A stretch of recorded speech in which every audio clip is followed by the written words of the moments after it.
अड़ीग रहना है।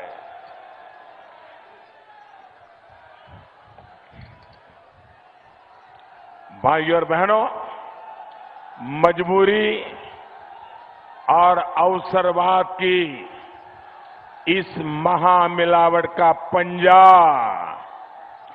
बहुत खतरनाक है। जब जब ये महामिलावटी पंजा सत्ता में आता है, देश को उसका नुकसान ऐसा भयंकर उठाना पड़ता है जिसकी हम कल्पना तक नहीं कर सकते। महामिलावट के इस पंजे के 5 भयानक खतरे हैं। ये महामिलावट के इस पंजे के 5 भयानक खतरे हैं। पहला खतरा भ्रष्टाचार, दूसरा खतरा अस्थिरता, तीसरा खतरा जातिवाद, चौथा खतरा वंशवाद, पांचवा खतरा कुशासन। साथियों, जहां ये महामिलावटी होंगे, जैसे कहते हैं ना, धुआं है तो कहीं न कहीं आग होगी।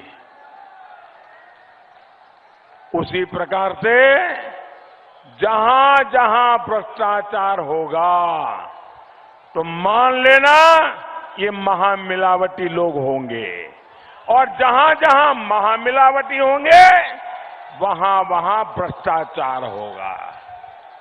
भाइयों बहनों, आगे आने की कोशिश मत कीजिए। मुझे पहले से डर लग रहा है, जगह कम पड़ गई है। आप जहां है वहीं रहिए भैया।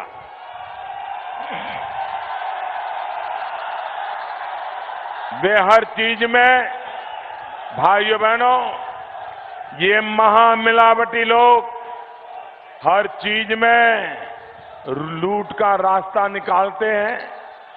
जमीन से लेकर अंतरिक्ष तक कुछ भी नहीं छोड़ते।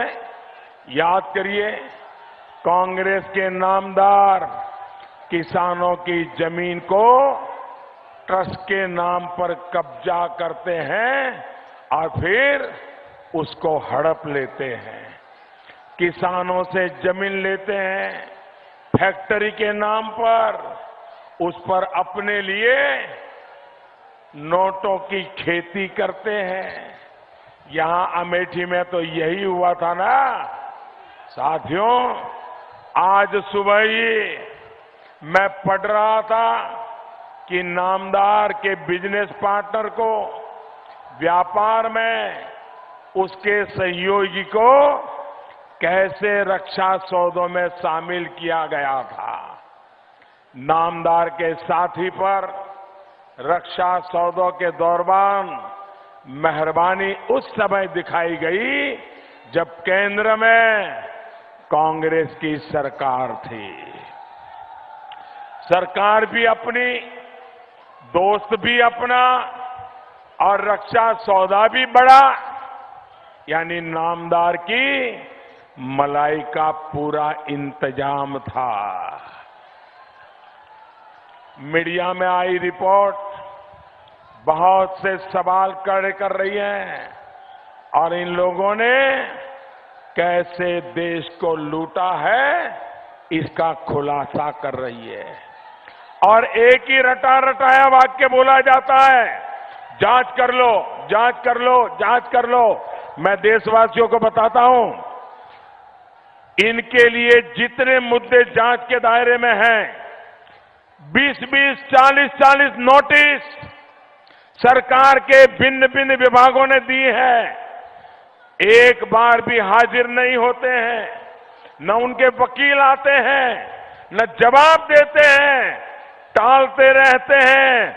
इस इंतजार में रहते हैं कि जब उनकी सरकार आएगी तब तक इसको खींचे रहो, रफा दफा कर दो।